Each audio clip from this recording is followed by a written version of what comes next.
wabarakatuh. Selamat malam dan salam sejahtera untuk semuanya.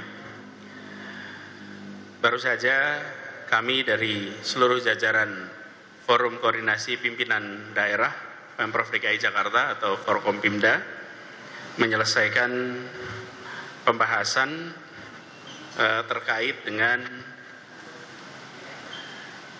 pembatasan sosial berskala besar yang pada hari ini kita menerima surat keputusan Menteri Kesehatan Republik Indonesia. Kita semua menyadari bahwa persoalan penyebaran COVID-19 membutuhkan kerja semua pihak untuk bisa mengendalikan penyebaran ini. Karena penyebarannya dari orang ke orang. Itu sebabnya interaksi antar orang penting sekali untuk dibatasi. Malam hari ini seluruh jajaran Forkompimda ini lengkap hadir di sini, ada Bapak Pangdam Jaya, Majen TNI Eko Margiono, kemudian Pak Kapolda Metro Jaya, Irjen Polisi Nana Sujana, kemudian Pangko Armada 1, Laksamana Muda TNI Muhammad Ali, Pangko Opsau Marskal Madya TNI Khairil Lubis, Kepala Kejaksaan Tinggi DKI Jakarta Bapak Dr. Asri Agung Putra, juga bersama kita tadi hadir Kabinda DKI Jakarta Brigjen TNI Cahyono Cahya, Kasgartap 1 Jakarta Brigjen TNI Safrudin, juga dan Lantamal 3 Brigjen TNI Marinir Hermanto, dan seluruh anggota gugus tugas percepatan penanggulangan COVID-19 di DKI Jakarta. Dari pembahasan yang kita lakukan tadi, DKI Jakarta akan melaksanakan PSBB sebagaimana digariskan oleh keputusan Menteri, efektif mulai hari Jumat tanggal 10 April 2020. Secara prinsip, tadi kami sudah bahas bersama, secara prinsip selama ini DKI Jakarta sudah melaksanakan pembatasan-pembatasan itu. Mulai dari seruan untuk bekerja di rumah, menghentikan kegiatan belajar mengajar di sekolah dan mengalihkannya menjadi kegiatan belajar di rumah, kemudian menghentikan kegiatan peribadatan di rumah-rumah ibadat, mengerjakan kegiatan peribadatan di rumah. Begitu juga dengan pembatasan transportasi, semuanya sudah kita lakukan selama 3 minggu terakhir ini. Jadi bagi masyarakat Jakarta yang akan nanti kita lakukan mulai tanggal 10, utamanya adalah pada komponen penegakan. Karena akan disusun peraturan yang peraturan ini memiliki kekuatan mengikat kepada warga untuk mengikuti. Jadi kita berharap pembatasan nantinya bisa ditaati, sekaligus menjadi pesan bagi semua bahwa ketaatan kita untuk membatasi pergerakan, membatasi interaksi itu akan sangat mempengaruhi kemampuan kita untuk mengendalikan virus ini. Bapak Ibu sekalian yang saya hormati, ada beberapa prinsip yang nanti akan kita tegakkan di dalam pembatasan ini. Pada intinya, kegiatan belajar akan terus seperti kemarin, tidak dilakukan di sekolah tapi dilakukan di rumah. Kemudian semua fasilitas umum tutup, baik itu fasilitas umum hiburan milik pemerintah maupun tempat hiburan milik masyarakat, taman, balai pertemuan, ruang air Petra, gedung olahraga, museum, semuanya tutup. Kemudian terkait dengan kegiatan sosial budaya, juga sama, kita akan membatasi itu. Pernikahan tidak dilarang, tetapi dilakukan di kantor urusan agama. Kemudian resepsi ditiadakan. Begitu juga dengan kegiatan-kegiatan perayaan lain seperti kegiatan ritual khitan, tapi perayaannya yang ditiadakan. Jakarta adalah kota pusat kegiatan perekonomian di Indonesia. Karena itu, dalam mengatur ini, kami membagi ada 3 sektor utama. Satu adalah pemerintahan. Pemerintahan terus menjalankan fungsinya. Pemprov DKI, kepolisian maupun TNI, semua tetap berjalan seperti biasa. Yang bisa bekerja dari rumah diatur oleh atasannya untuk bekerja dari rumah. Tapi pelayanan jalan terus, karena itu tidak ada yang tutup. Kemudian untuk dunia usaha, kita akan mengatur bahwa kegiatan perkantoran dihentikan kecuali beberapa sektor. Ada 8 pengecualian. Pertama adalah sektor kesehatan. Kedua, sektor pangan, makanan, dan minuman. Ketiga adalah sektor energi. Ini seperti air, gas, listrik, pompa bensin, itu semua berfungsi seperti biasa. Kemudian sektor keempat adalah komunikasi. Ini komunikasi baik jasa komunikasi sampai media komunikasi, itu bisa berjalan.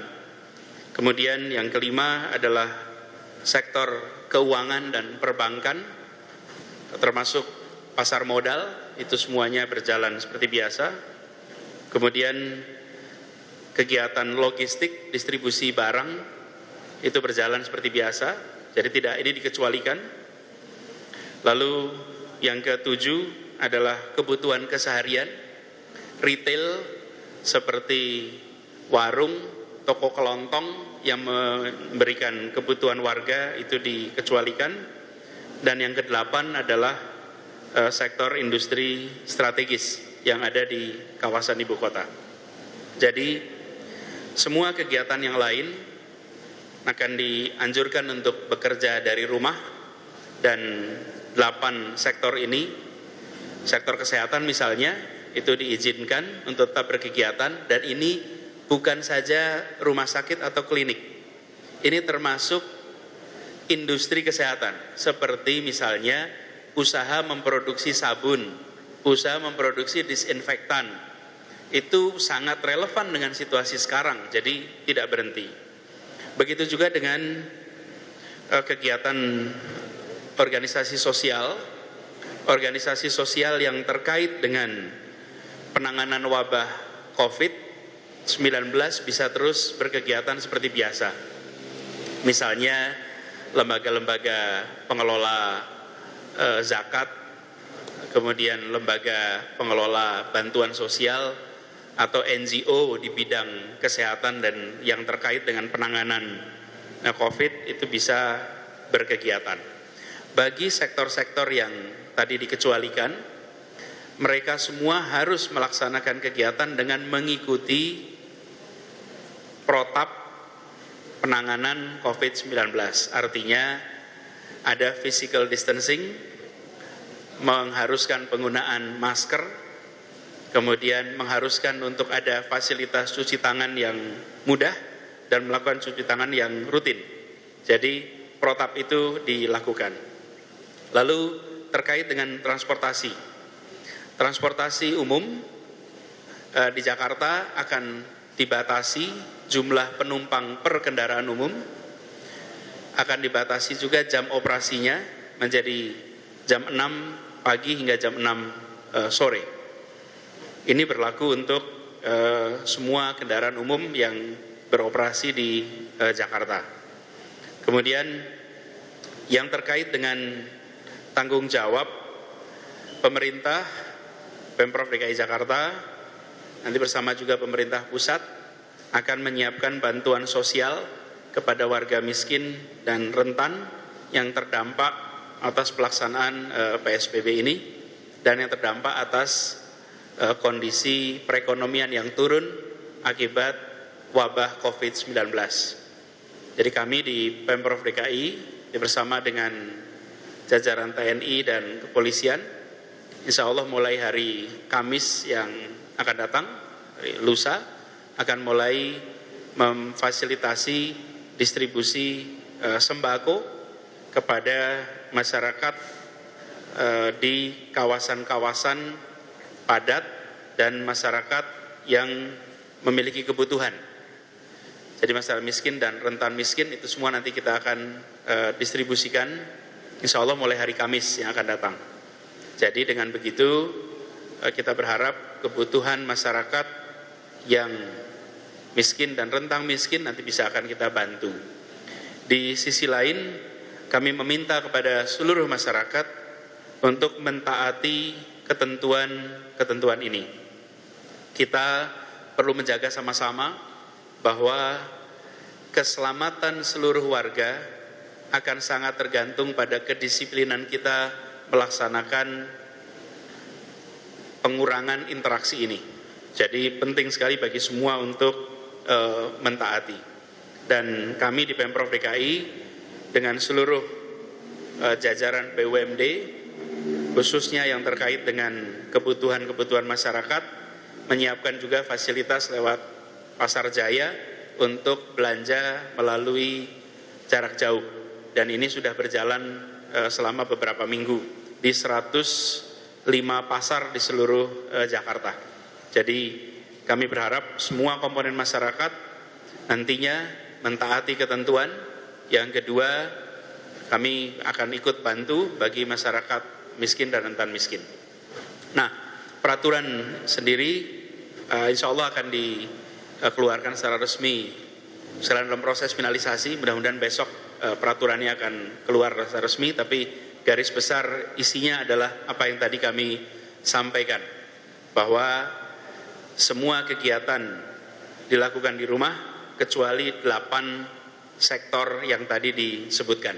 Di 8 itu yang kami akan izinkan untuk tetap berkegiatan. Ada satu catatan penting yang perlu diketahui semua, bahwa pada saat PSBB ini dilaksanakan, maka tidak diizinkan ada kerumunan di atas 5 orang di seluruh Jakarta. Kegiatan-kegiatan di luar ruangan maksimal 5 orang, di atas 5 orang tidak diizinkan. Dan kami akan mengambil tindakan tegas, jajaran Pemprov, kepolisian, dan TNI akan melakukan kegiatan penertiban dan juga memastikan bahwa seluruh ketentuan PSBB diikuti oleh seluruh masyarakat. Jadi kegiatan patroli akan ditingkatkan dan kami mengharap kepada seluruh masyarakat untuk mentaati. Ini bukan untuk kepentingan siapa-siapa, tapi ini untuk kepentingan kita semua.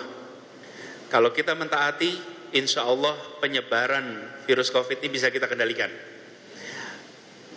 Pemerintah, dalam hari ini Pemprov bersama dengan TNI dan polisi akan melakukan semua langkah dengan tegas. Kita tidak akan melakukan pembiaran dan kita tidak akan membiarkan kegiatan berjalan yang bila itu berpotensi terjadi penularan. Ini perlu saya garis bawahi, karena kepentingan kita semua adalah mengendalikan penyebaran COVID ini. Saya berharap seluruh komponen masyarakat memahami dengan baik dan mentaati dengan sebaik-baiknya. Demikian tadi, Bapak Ibu sekalian, saudara sekalian, hasil pembicaraan dari gugus tugas di DKI Jakarta. Dan kita berharap mulai hari Jumat masyarakat mentaati, dan kita akan mensosialisasikan 2 hari ke depan, hari Rabu dan Kamis. Kita akan sosialisasi secara masif seluruh aturannya secara detail, dan harapannya nanti hari Jumat kita sudah bisa laksanakan sama-sama. Demikian penjelasan dari kami. Terima kasih. Assalamualaikum warahmatullahi wabarakatuh.